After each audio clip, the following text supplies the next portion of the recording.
Let's ask an uncomfortable question today, which is if influencer marketing is so important, why was the market only 21 billion in 2023? And how do we really forecast where that market's going to be in 2030?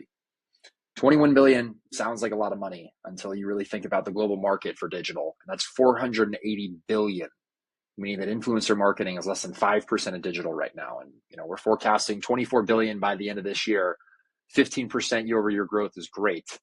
But that's relatively the rate that digital marketing is going to be growing over the next 5 or 6 years. So it doesn't really show that we're going to be accelerating ahead of other digital products. You'll get most reputable research consultancies. They don't really have anything changing by an order of magnitude either. As you can see here, people are projecting the influencer marketing market to be at 50 billion to 140 billion by 2030. Even the most aggressive projections have CAGR around 34%, but typically they're going to fall a little closer to the 15 to 20% range, which all in all means influencer marketing isn't going to be gaining that much ground on the rest of digital.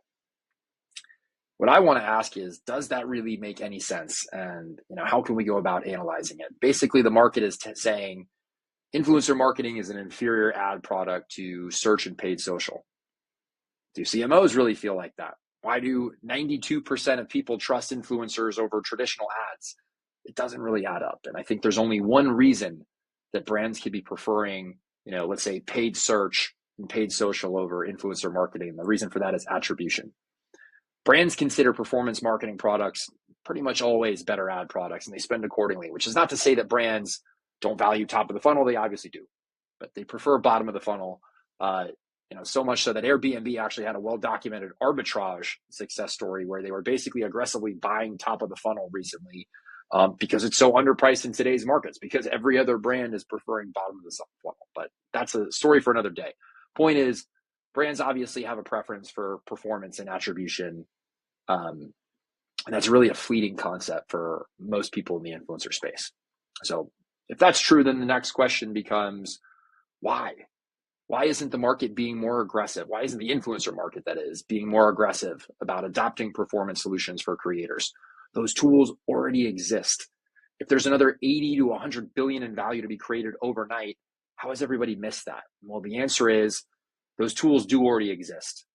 But most brands have actually been burned by crappy performance technology, and running really bad performance campaigns is a risk to your job. So since the market still does value top of the funnel, influencer managers and, to a lesser extent, CMOs are still happy to say, hey, I'm going to spend, 10K on a content deal because the results are predictable and, frankly, not horrible. Spending $10,000 on an influencer that generates $300 in sales is probably a really good way to get fired. So how do you break that stalemate? Well, it starts with innovative CMOs who are already challenging the paradigm. You look at Walmart, Amazon, Fanatics.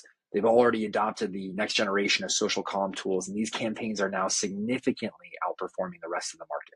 The pressure of their successes will help brands forget about the scar tissue of their last failed performance campaign with a poorly aligned influencer and get them back at the performance table. So when that happens, we're going to see influencer marketing get out of its niche, and this influencer social commerce space is going to become mainstream digital.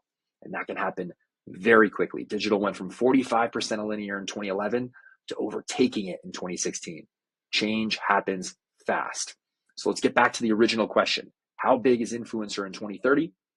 Paid social is going to grow from 268 billion today to over 500 billion in 2030. I expect influencer marketing to be at least 150 to 250 billion by that point, a real percentage of paid social. That puts compound annual growth around 30 to 50%, so rapidly gaining market share on the rest of digital. For those that say 30 to 50% CAGR is not possible in a market that big, I would say you're probably right. But the accounting is also going to change as several spaces like affiliate converge. And so net, it's going to feel like that level of growth to the modern creator. So what does that mean for everybody involved? Buckle up. There's going to be a lot of change and potentially unprecedented growth in the influencer and social commerce spaces over the second part of this decade. And that's going to be a very, very good thing for those riding that early part of that wave. Stay tuned.